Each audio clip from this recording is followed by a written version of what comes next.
Et le dernier moment est arrivé, il a bien fait qu'on l'évacue du... Mesdames, messieurs, il a rempli les plus grandes salles de France, vendu plus de 100 millions d'albums, fait vibrer des générations entières. Mais derrière cette réussite éclatante se cache un paradoxe troublant. Michel Sardou, figure adorée par des millions de Français, est aussi l'un des artistes les plus critiqués de sa génération. Accusé de misogynie, de colonialisme nostalgique, d'arrogance politique, il a été boycotté par des syndicats, censuré par des radios, moqué par la presse. Pourtant, chaque retour en scène provoquait l'hystérie collective. Aujourd'hui, à 76 ans, il continue de diviser tout en bâtissant un empire discret, entre villas luxueuses, droits d'auteur juteux et héritiers bien placés. Alors que certains refusent de lui pardonner ses paroles, d'autres le considèrent comme la dernière grande voix populaire libre de France. Qui est vraiment Michel Sardou? Et que restera-t-il de lui quand le rideau tombera pour de bon? Michel Sardou naît le 26 janvier 1947 à Paris au sein d'une famille profondément ancrée dans le monde du spectacle. Son père, Fernand Sardou, est un chanteur marseillais populaire, tandis que sa mère, Jacky Sardou, est comédienne. Dans ce climat artistique, le jeune Michel grandit au rythme des tournées et des plateaux. Pourtant, il rejette d'abord cette voie. Renvoyé du lycée en 1963, il envisage de devenir coiffeur ou restaurateur. Mais la musique le rattrape. En 1965, il sort son premier 45 tours sans grand succès. Il faudra attendre 1970 et la chanson Les Ricains pour qu'il se fasse remarquer, malgré une censure à la radio. Dans les années 1970, Sardou explose. Ses textes tranchants, ses thèmes audacieux et sa voix puissante fascinent autant qu'il dérange. La maladie d'amour 1973 devient un classique immédiat, suivi de Je vais t'aimer 1976 et du mythique Les lacs du Connemara 1981. Il remplit le palais des Congrès, Bercy et enchaîne les disques d'or. Son style mêle mélodrame, patriotisme et provocation. À rebours du yéyé ou du rock anglo-saxon, il se forge une image de chanteur français pur jus, assumant ses opinions conservatrices dans un paysage culturel majoritairement à gauche. Mais cette réussite publique ne s'accompagne pas d'un consensus critique. Dans les années 1980, une partie des médias et des intellectuels le tournent en dérision. Il est parfois caricaturé comme le porte-voix d'une France réactionnaire. Pourtant, Sardou reste indifférent. Il continue à écrire ce qu'il pense sans filtre. Son franc-parler devient sa signature. Même ses erreurs, comme le controversé « Je suis pour » sur la peine de mort, ne le font pas reculer. Il affirme « Je ne suis là pour plaire, je suis là pour dire ». Dans les années 1990 et 2000, malgré une baisse de popularité chez les jeunes, il conserve une base fidèle. Il tente même le théâtre, avec des rôles salués dans des pièces de boulevard.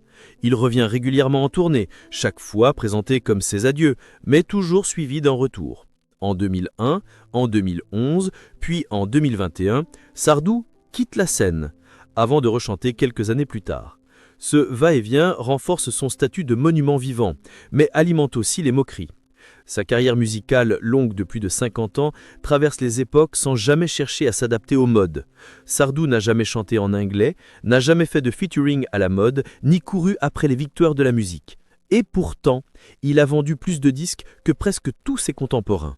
Une rare longévité dans un paysage où les idoles passent. Le 3 octobre 2023, en plein cœur d'une résidence privée en Normandie, un événement inattendu interrompt le calme apparent de la villa. Michel Sardou est victime d'un malaise en pleine répétition pour sa tournée d'adieu.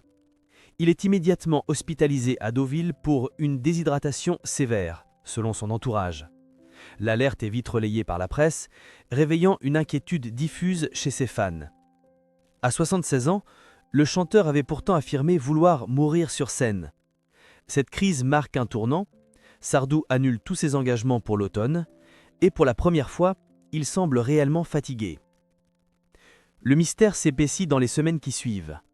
Alors que les proches évoquent un simple incident sans gravité, plusieurs journalistes notent le silence inhabituel de l'artiste. Aucun communiqué officiel, aucun passage télé. La villa de Vaucresson, d'ordinaire très animée, est plongée dans un calme étrange. Certains affirment l'avoir vu partir discrètement en Suisse pour des soins. D'autres parlent d'un isolement volontaire.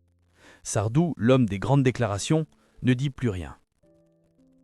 En janvier 2024, il réapparaît brièvement à la télévision, visiblement amaigri, pour un hommage à son ami disparu Jean-Pierre Elkabbach.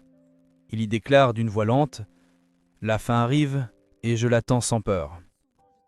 Cette phrase, prononcée sur un plateau en direct, glace l'assemblée. Est-ce un adieu ou une énième provocation d'artiste? La santé du chanteur devient alors l'objet de toutes les spéculations. Des rumeurs évoquent un cancer, d'autres une forme de dépression. Sa famille dément tout en bloc, mais refuse de s'exprimer davantage. Romain Sardou, son fils écrivain, publie sur X un message énigmatique. « Mon père se tait, mais il n'a jamais été aussi vivant. » Pourtant, même les fans les plus fidèles sentent que quelque chose a changé. Le 17 avril 2024, Michel Sardou est vu en fauteuil roulant à la sortie d'une clinique à Neuilly-sur-Seine. Les images fuitent et provoquent une onde de choc. Lui qui chantait « Je suis pour qu'on me laisse vivre » apparaît affaibli, presque méconnaissable. La presse People s'emballe, certains titres parlent de déclin, d'autres de préparation à la succession. Mais l'artiste ne confirme rien. Il disparaît à nouveau. Puis, à l'été 2025, une vidéo virale relance les débats. On y voit Sardou dans un jardin, assis seul, regardant au loin. Filmé sans son consentement par un voisin indiscret, l'extrait est sobrement intitulé « Le silence de Michel ». Il cumule des millions de vues, aucun mot, aucune réaction, mais cette image suffit à nourrir un sentiment étrange, celui d'un géant en retrait, d'un roi déchu mais debout. Enfin, en septembre 2025, plusieurs fans remarquent que son site officiel est fermé. Ses réseaux sont inactifs. Un journaliste du Figaro appelle la famille pour vérifier. On lui répond poliment que Michel Sardou ne souhaite plus apparaître publiquement. Cette phrase, simple en apparence, marque une rupture. Pour la première fois, Sardou choisit le silence total. Ainsi se dessine le mystère d'un homme qui, toute sa vie, a chanté haut et fort, et qui semble avoir choisi de disparaître sans explication. Pas de funérailles, pas de conférence de presse, pas de grand adieu. Juste une absence grandissante. Une voix qui, lentement, s'efface. Malgré son silence médiatique, Michel Sardou reste l'un des artistes les plus fortunés de la scène française. Sa carrière exceptionnelle, jalonnée de tournées à guichets fermés et de ventes de disques records, lui a permis d'amasser un patrimoine considérable. Selon plusieurs estimations concordantes, parues dans Le Point et Capital, sa fortune nette dépasserait les 30 millions d'euros. Mais ce chiffre ne dit pas tout. L'architecture de son empire privé est aussi fascinante que complexe. Sardou possède plusieurs propriétés de prestige. À Paris, il détient un appartement luxueux dans le 16e arrondissement, où il a longtemps vécu avec sa troisième épouse, Anne-Marie Perrier. En Normandie, près de Deauville, il possède une grande villa en bord de mer, réputée pour ses jardins et son calme absolu. C'est d'ailleurs là qu'il a été hospitalisé en 2023. Enfin, sur la Côte d'Azur, une maison discrète mais sécurisée lui permet de passer des étés loin du tumulte. Outre l'immobilier, Sardou a investi dans le monde du spectacle. Il a été copropriétaire du théâtre de la Porte Saint-Martin à Paris pendant plusieurs années. Ces investissements ont généré des revenus stables, renforcés par les droits d'auteur colossaux issus de son catalogue musical. À chaque rediffusion, chaque compilation, chaque usage public de ses chansons, Sardou perçoit une part. Le titre « Les lacs du Connemara » à lui seul lui rapporte des dizaines de milliers d'euros chaque année, étant devenu un hymne officieux des soirées françaises. En matière successorale, la question de l'héritage est d'autant plus sensible que Michel Sardou a 4 enfants issus de 2 mariages différents. Son fils Romain Sardou, écrivain reconnu, serait selon Gala et Barry Match l'un des plus impliqués dans la gestion des affaires familiales. D'autres membres de la famille, en revanche, sont restés à l'écart des projecteurs, renforçant le mystère autour des éventuelles tensions ou préférences successorales. Aucune information officielle sur un testament n'a encore filtré, mais des sources proches évoquent l'existence d'un trust ou d'une fondation familiale visant à protéger une partie des actifs, notamment les droits d'auteur. Ce dispositif permettrait de garantir une transmission encadrée et de limiter les risques de litige. Pourtant, l'absence de communication de Sardou à ce sujet alimente toutes les rumeurs. Enfin, selon des documents consultés par Le Monde en 2024, Michel Sardou aurait cédé certains de ses droits à une société de gestion culturelle dont il serait le principal actionnaire. Ce choix stratégique lui permettrait de garder la main sur l'exploitation de son image posthume et d'éviter les dérapages commerciaux que d'autres artistes ont connus après leur disparition. En somme, le patrimoine de Michel Sardou n'est pas seulement un chiffre impressionnant, c'est un édifice bâti avec précision, discrétion et une volonté farouche de contrôle. Derrière l'artiste flamboyant se cache un gestionnaire rigoureux, obsédé par l'idée de maîtrise, même au-delà de la mort. Au-delà des chiffres et des propriétés, ce qui fascine chez Michel Sardou, c'est l'écart abyssal entre son succès populaire et la manière dont il est perçu par une partie de la société. Comment un artiste aussi célébré a-t-il pu, dans le même mouvement, devenir une figure aussi controversée? Cette question résume l'ambiguïté fondamentale de son héritage vivant. Pour certains, Sardou est un monument de la chanson française. Pour d'autres, un symbole figé d'une époque qu'ils veulent oublier. Pendant plus de 50 ans, Sardou a chanté ce que peu oser dire. Il a abordé des sujets tabous, parfois avec maladresse, souvent avec provocation. Mais cette franchise lui a coûté cher. Il n'a jamais été encensé par les grandes institutions culturelles.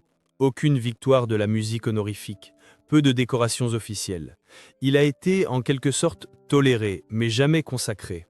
Cela pose une question cruciale. La gloire populaire suffit-elle à assurer la postérité? Dans une époque marquée par la rectitude politique et la prudence médiatique, Sardou fait figure d'anachronisme.